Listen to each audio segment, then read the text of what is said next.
Mariana was 37 years old that year, the year that would ultimately shatter her life, though anyone who saw her would swear she carried decades of weariness on her shoulders. She was a librarian at a small university, one of those where no one remembers the employees' names and they only notice their existence when a book is missing from the shelf. She had always been a woman with a soft voice, gentle steps, and an almost automatic way of apologizing for taking up space. Her routine was so predictable it seemed designed not to bother anyone. Coffee brewed in an old filter, inherited from her grandmother, the same walk along a cracked sidewalk, and the same grey dress she wore so as not to draw attention, a phrase Carlos had been repeating to her for years. That Saturday, while the rice simmered and the aroma of golden garlic filled the apartment, Mariana received a call from the civil registry informing her that the inventory of her grandfather Manuel's estate had finally been completed. She attended to him with her hands still damp from the steam of the kitchen, without suspecting that this was the first thread that would begin to unravel her entire life. Carlos, her husband since she was 22, was her complete opposite. He occupied every space like someone claiming territory, always in light-colored shirts, with a heavy watch and the habit of looking down on others, never meeting their eyes. To outsiders, they seemed like a normal, quiet, perhaps a little dull couple. But inside, Mariana was living in a minefield. He criticized the way she dressed, the way she laughed, the way she set the table, the way she organized her closet. Over the years, she shrank, replacing colors with neutral tones, cutting her long hair, which her grandfather had always admired, and ceasing to see friends because a married woman doesn't go around wasting time. That morning, after hanging up the phone from the registry office, she told Carlos about her inheritance.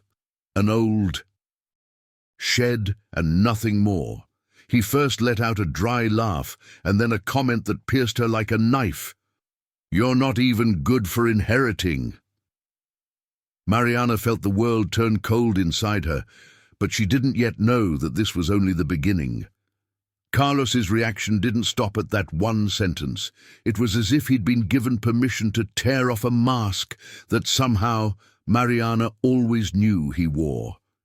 He started yelling at her that she was a burden, that 15 years of marriage had been a lost cause, that her family was a collection of failures, and that even for receiving an inheritance, she was mediocre.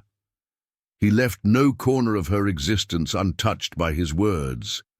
Mariana, her hands still smelling of garlic and her shirt spattered with uncooked rice, felt a mixture of nausea and dizziness, as if her body no longer knew whether to defend itself or surrender.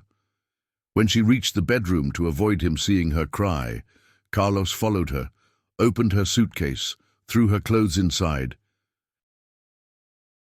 without folding anything, and told her to get out. It was so fast, so brutal and so sudden that she didn't even have time to decide what to take. She left the house aimlessly, her suitcase half open, with the feeling that the world had become too big for someone as small as her. With nowhere to go, friends estranged for years, distant relatives, and a marriage that had drained her from the inside, Mariana made the most basic decision her shocked mind could muster: to go to the inherited warehouse.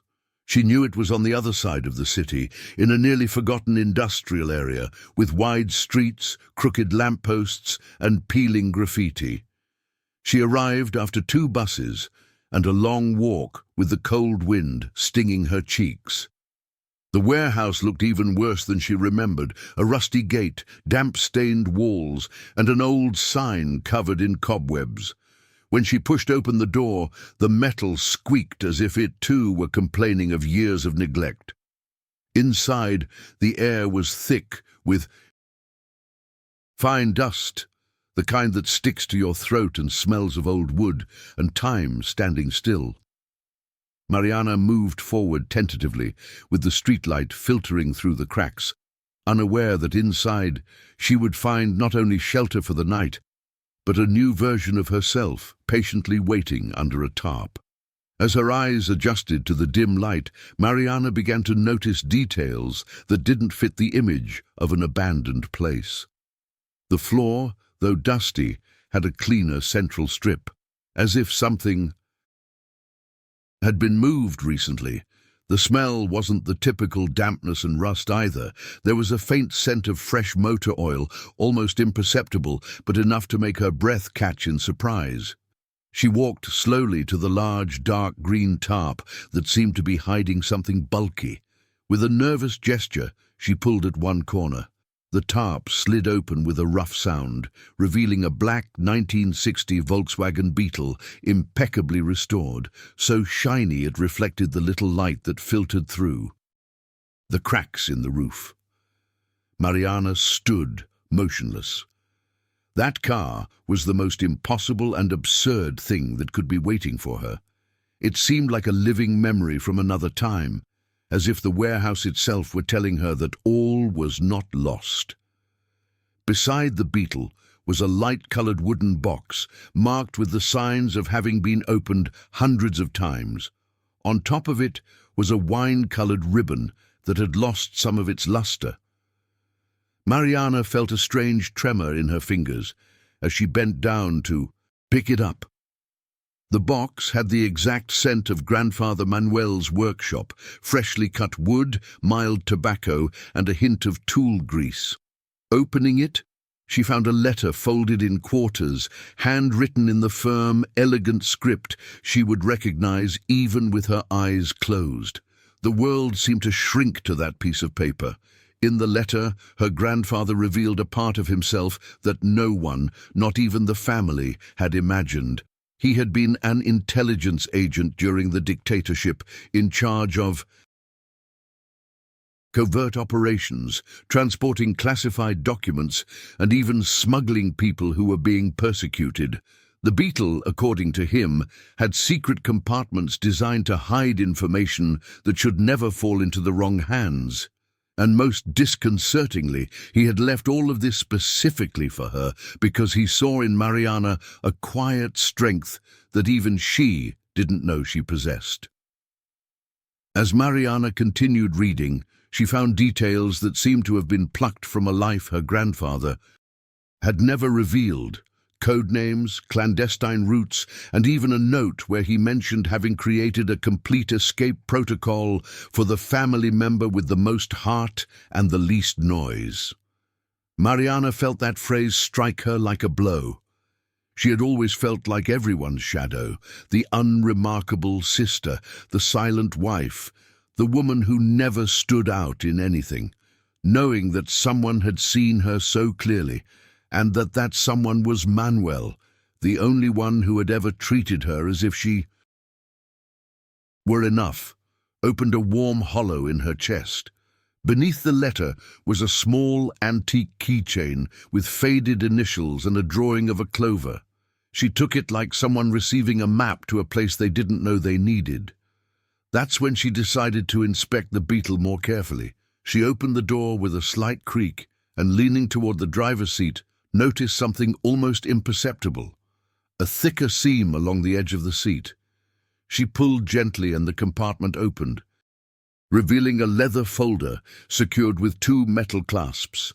Inside was a completely new identity: passport, official documents, driver's license, all with her photo but under the name Mariana Oliveira. Alongside it were bundles of cash in 3 different currencies, keys to an apartment on Rua Augusta, a card for accessing a bank-safe deposit box on Avenida Paulista, and a short message from her grandfather. Don't trust anyone. Betrayal always comes from where you least expect it. Mariana swallowed hard. It was as if her grandfather's past had been waiting for this very moment, this exact day, to awaken and push her toward a life she would never dare choose for herself. Mariana spent several minutes inside the shed without moving, the folder of documents open on her lap and the letter trembling between her fingers. Each line revealed another piece of the man her grandfather had secretly been, but also a new piece of the woman she was beginning to discover within herself.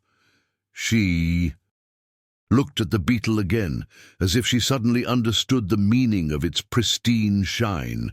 It wasn't a sentimental whim, it was a precisely prepared tool of rebirth. When she switched on the old light hanging from the ceiling, a yellowish bulb that flickered as if torn between life and death, it illuminated everything around it with an almost theatrical air. That's when she saw another box, smaller, hidden behind some tires. Inside were old photos of her grandfather, in places Mariana had never heard of, next to men dressed in civilian clothes but with an overly obvious military bearing. All of this enveloped her in a strange vertigo. Fear, yes, but also a feeling that something inside her, dormant for years, was awakening. In the midst of that emotional whirlwind, Mariana did something she almost never did. She stopped and quietly acknowledged to herself that what she was experiencing defied all logic. And right then, as if speaking to someone who might one day be listening to her, "Story," she thought. "If you've read this far, tell me where you're listening from, because what comes next is still hard for even me to believe." That brief, intimate and strange pause marked the point at which she ceased to be the woman who survived in silence and began to be the woman who told her own truth. Clutching the folder tightly to her chest, Mariana decided she couldn't remain trapped within walls filled with other people's memories. She left the shed and hailed a taxi to the apartment on Rua Augusta. As the car moved forward, the city seemed different. The buildings that had once seemed threatening now appeared as pieces on a chessboard that she, for the first time, could learn to move. The building's doorman, an older man with a white mustache and attentive eyes, greeted her as if he had known her forever. "Good evening, Dona Mariana Oliveira." A shiver ran through her. Crossing that lobby was like stepping into an alternate version of her own life, a life designed by the only man who had never underestimated her. When she opened the apartment door, she found a minimalist, elegant space with light wood shelves and a huge window overlooking the illuminated avenue. Every object seemed to have been placed with a purpose, as if her grandfather had even considered how she would breathe there. That night, Mariana walked barefoot through the apartment, her fingertips touching furniture that still smelled of fresh varnish. There was a fully equipped kitchen, a bright bedroom with linen sheets, and a small study filled with new notebooks, not a single word written in them. On one of the walls, she found a map of São Paulo with several points marked, many of them connected by red lines. She recognized some names: main avenues, public works zones, government buildings. That map wasn't there by chance. When she looked at it more closely, she realized that her grandfather had been watching something, or someone, for years. The silence in the apartment was so thick she could hear her own heartbeat, but instead of fear, she felt something different, a sense of purpose she didn't remember ever having felt before. It was there, in the midst of that stillness, that she understood her entire life had just taken a turn down a path of no return. The next morning, as the first rays of sunlight streamed through the window, Mariana mustered the courage to open the bank-safe deposit box her grandfather had left among his belongings. The bank building was imposing, with cold marble beneath her feet, and an echo that made every step sound louder than usual. When the manager escorted her to the vault, Mariana felt the same anxiety a person feels before receiving a life-altering diagnosis. She inserted the key, turned it gently, and the compartment opened with a sharp click. Inside, she found what she hadn't known she was looking for: documents, contracts, photos, digitized audio recordings, lists of names, dates, and figures that directly linked Carlos to money laundering schemes, bribery, and fraudulent projects. Among the papers, her sister Beatrice's name also appeared. Seeing it there in black ink was like a punch to the gut. Mariana leaned against the wall, trying not to collapse, as the weight of this family betrayal sank into her chest. She took the documents and returned to the apartment, trying unsuccessfully to process what she had just discovered. She sat on the living room floor, an almost childlike gesture she used to make. As a child, when something overwhelmed her, and began to go through them page by page, audio recording by audio recording, there were bank transfer records, forged contracts, and photos of clandestine meetings in expensive restaurants, where Carlos appeared smiling alongside politicians and businessmen known for media scandals. The fact that Beatrice was involved made everything worse. Her sister, always competitive and proud, had spent years insinuating that Mariana was the weak one in the family, and yet there was her name linked to debts, dangerous favors, and shady deals. Mariana felt a mixture of pain, anger, and a sadness so profound it seemed to settle in her bones. But unlike other times, she didn't freeze. She put everything in a folder and knew she had to act, although she still didn't know how or with whom. That same afternoon, after hours without food and with her head buzzing with information that burned like a fever, Mariana made a decision she never would have. Imagined a few days earlier to hand everything over to an investigative journalist. She remembered seeing a television interview with Rafael Santos, known for exposing high-level corruption schemes. She looked him up, wrote a short, honest message without embellishment or drama. "I have evidence of corruption in a network that includes my husband. I need help." She didn't expect a quick response, but he called in less than 10 minutes. They agreed to meet at a discreet cafe downtown. Mariana arrived clutching the folder to her chest, trying not to look at anyone, for fear they would guess what she was carrying. Raphael arrived simply dressed, with a worn backpack and eyes that seemed capable of spotting lies from miles away. He listened silently, never interrupting as she explained everything. In the end, he said only 2 words: "We're going to publish." From that day on, Mariana became a ghost with a purpose. Raphael visited her at irregular hours, collected documents, verified information, and returned with questions that forced her to relive moments she'd rather forget. The investigations moved with almost violent speed, and in less than a week, the first articles began appearing on news websites. Mariana read the first article trembling. Her name wasn't there, just as they had agreed, but the description of the scheme matched Carlos's and his associates' movements exactly. The publication went viral.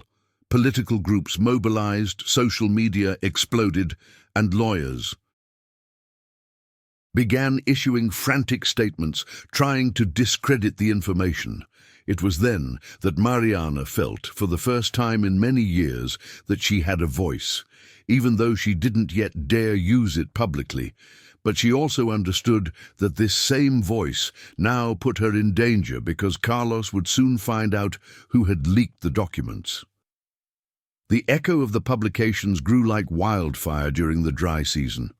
Within days, the names of politicians, businesspeople, and operatives surfaced, connected to the criminal network Mariana had helped expose, and although her identity remained protected, deep down she knew Carlos wasn't stupid. He knew her way of observing, her silence, her ability to notice small things that others ignored. When the news showed images of the construction company's headquarters being raided, Mariana felt a bitter pang in her chest, not for him, but for the version of herself she had endured for so many years, believing that this man deserved loyalty. One night, while Checking the news from her apartment on Rua Augusta, her cell phone vibrated with an anonymous message. "He knows it was you." Her legs gave way. Fear, that old acquaintance she had learned to bear in silence, returned with the force of a sharp blow. Confirmation came soon after from the person she least expected, her sister Beatrice. She banged on the apartment door, on the verge of tears, her makeup smeared and her eyes swollen as if she hadn't slept in days.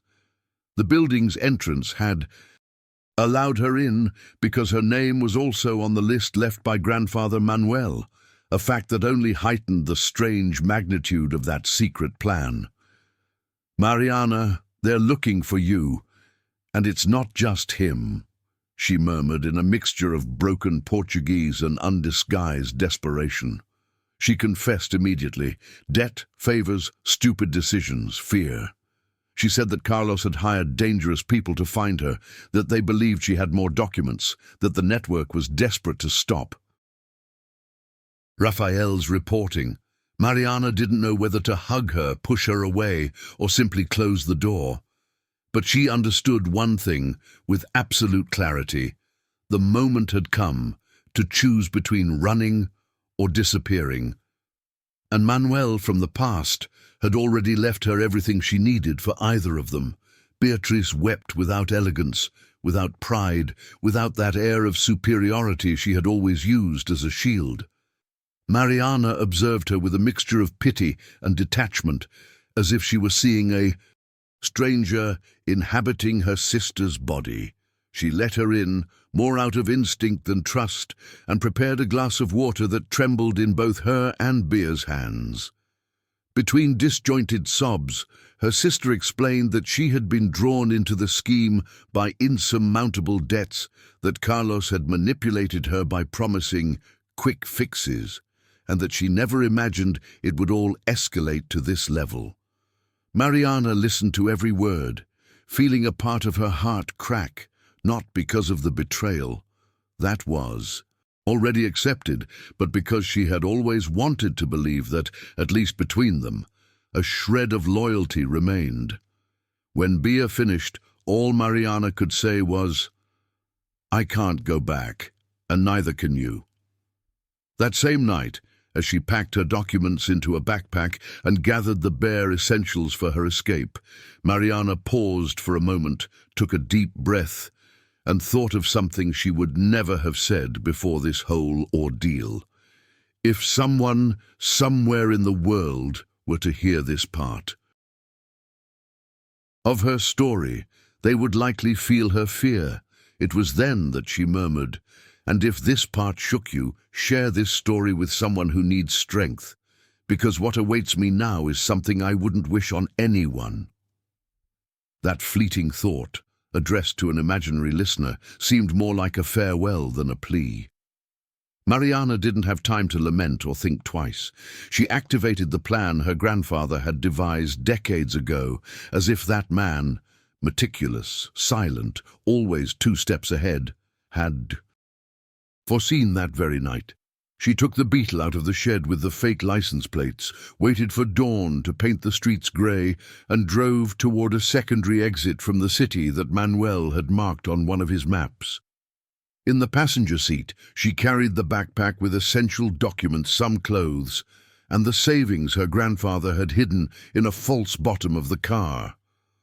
The Beetle's engine had a firm, steady sound, unlike that of any old car. It was as if it were breathing alongside her, keeping time with her accelerated heartbeat. As she drove on, Mariana felt the woman she had been, the fragile wife, the invisible sister, the voiceless librarian, receding behind her, shrinking like a shadow in the rearview mirror. The first stop was an inconspicuous federal police checkpoint where, following instructions from an old contact of Manuel's who still owed him favors, they validated her new identity without asking any questions. The transition was so quick and seamless. that Mariana felt dizzy.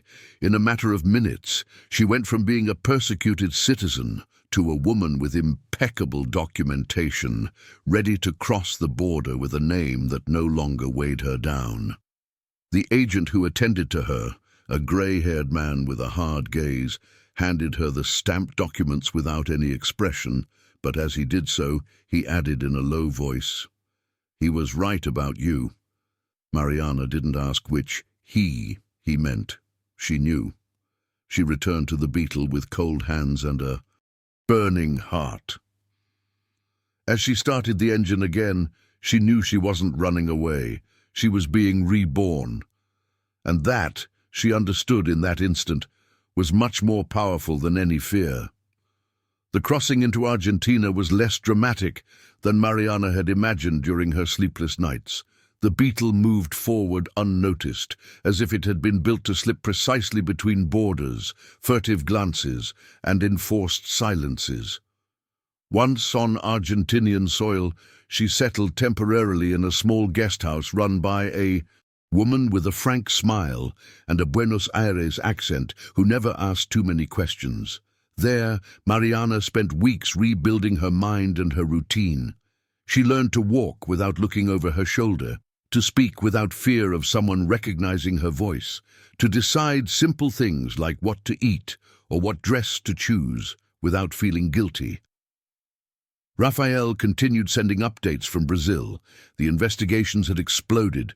Those involved were falling one after another, and Carlos was now considered an international fugitive. Knowing this didn't give her pleasure, but it did bring a profound sense of justice. When she finally felt ready to take the next step, Mariana discreetly flew to Lisbon using her new identity. Portugal welcomed her with an air that smelled of salt, ancient stone, and possibility. Renting a tiny studio in the Alfama district was an act of quiet courage, as if she were claiming a place in the world for the first time. She found work in a small bookstore, specializing in rare editions, run by a kind owner who had a habit of organizing the books by scent rather than genre.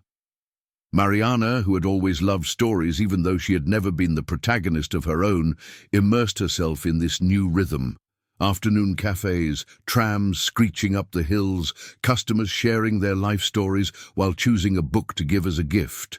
And little by little, without realizing it, she began to feel part of something that had nothing to do with fear. Control or silence. It was a life built with her own hands. On weekends, Mariana drove the Beetle, transported to Europe thanks to a prior agreement with her grandfather that she only understood when she reviewed old documents, along the banks of the Tagus River. She liked to park near a nearly empty dock, from where she could watch the ships sail away as if they never intended to return. There was something deeply symbolic about that, leaving without looking back, but without breaking inside. Sometimes she carried a book, other times she simply closed her eyes and listened to the wind, which sounded different from the wind of her previous life. It was there that for the first time in years, she felt something akin to peace. It wasn't the false peace she had felt in her marriage, that peace which was really imposed silence, but an inner calm that needed no one's approval. Over time, the news from Brazil ceased to haunt her. She learned that Carlos had been captured in a joint operation and was facing more than 30 years in prison. She also learned that Beatrice had disappeared from public view and that rumors pointed to a possible plea bargain. Mariana, however, harbored no resentment. Not because she forgave them, but because she had discovered that resentment binds more tightly than guilt. Her energy was focused on building a present that honored herself and her grandfather Manuel, who had witnessed her strength before she could even name it. At the bookstore, she was respected, had a peaceful routine, and a small circle of people who appreciated her unconditionally. For the first time, she was the protagonist of her own life, and that was enough. One autumn afternoon, While arranging a newly arrived collection of antique books at the bookstore, the owner handed her an envelope delivered by an unidentified messenger. It was made of thick, ivory-colored paper, and most unsettlingly, it was addressed to Mariana Oliveira, not her former self. As she took it in her hands, she felt a slight tremor, the kind that comes when the past knocks unannounced. The envelope bore a red wax seal with a symbol she immediately recognized, a four-leaf clover, identical to the one on the antique keyring her grandfather had left in the Beetle. She swallowed hard, closed the bookstore early, and walked to her small studio in Alfama, clutching the envelope to her chest, as if it were a piece of her history that had just returned from afar. She knew, without even opening it, that its contents would not be simple. Seated at her wooden table, surrounded by books that smelled of thyme and Portuguese salt, she broke the seal and unfolded the letter. Inside was an old photograph. Her grandfather, Manuel, in civilian clothes, shaking hands with a man she had never seen, the date written on the back, Porto, 1984. And next to the photo, a short note written in the same firm handwriting she would recognize even in her sleep. There's more. Find the agent in Porto. Mariana didn't feel fear this time. She felt something different, direction. She sealed the envelope, put the photo in the inside pocket of her jacket, and took a deep breath. She understood that her story didn't end there. She had barely learned to walk on her own. And now life, or her grandfather, was calling her to take another step. With the sunset illuminating her window, she decided that the next day she would take the train to Porto. Not like someone running away, but like someone who finally understands that she was made to walk paths she never imagined.